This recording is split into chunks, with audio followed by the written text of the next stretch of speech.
Jina langu ni Isa Sharifu Huseni. Leo hii nipo katika lango la afisi kuu ya Chama cha Mapinduzi CCM Zanzibar. Ndani tutaenda kushuhudia ni namna gani ambavyo matayarisho yanaendelea kuwezwa kupambwa kwa sehemu tofauti juu ya kesho tarehe 5 mwezi wa 8 2026.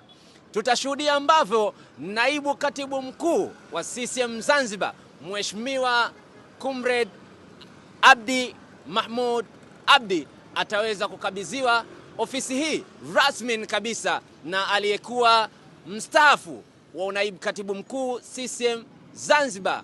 Na haya ndiyo maeneo lakini mazingira ambayo tunaweza kuyashuhudia yakiwa wamepambwa kwa alama za Chama cha Mapinduzi, kwa rangi za Chama cha Mapinduzi. Mazingira yapo vizuri sana na tayari kama ambavyo tunaweza kuyaona pameweza kupambika vyema kabisa katika maeneo haya.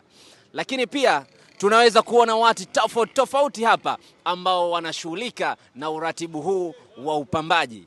Tuendelee kuwa mubashara kabisa na kushuhudia ni namna gani ambavyo kuna pambwa hapa.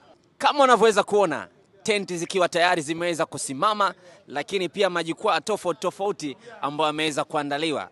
Haya ndio matayarisho ambapo siku ya kesho tarehe 5 mwezi wa 8 2026 rasmi kabisa naibu katibu mkuu ataweza kukabidhiwa ofisi hii rasmi kabisa hapa.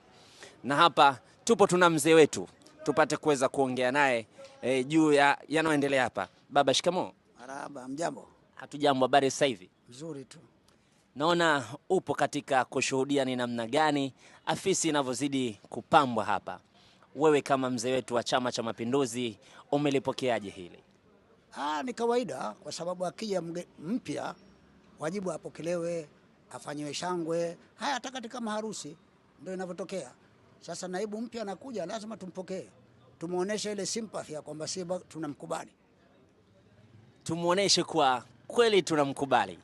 Ukiwa kama mzee wetu na kwa kipindi kirefu umeweza kukitumikia Chama cha Mapinduzi, wito wako kwa jamii juu ya jambo la kesho ambalo tutakuwa tunashuhudia ni namna gani naibu anavyokabidhiwa hapa ofisi yake? Nini hasa una wito kwa jamii? Kwanza sitoi kwa jamii, natomea kwa jumuiya za chama, UWT, vijana, wazazi, wote wanatakiwa waweko hapa kwa sababu jumuiya moja kuundwa ni kukisaidia chama kifanikiwe. Sasa hizi jumuiya zote zilete watu wake. Halafu wanachama wetu walio karibu wote tunawakaribisha waje hapa kesho, ionekane kweli kunampokea na yeye yule alioteuliwa awe na moyo kwamba kweli nimeteuliwa na mimi nakubalika.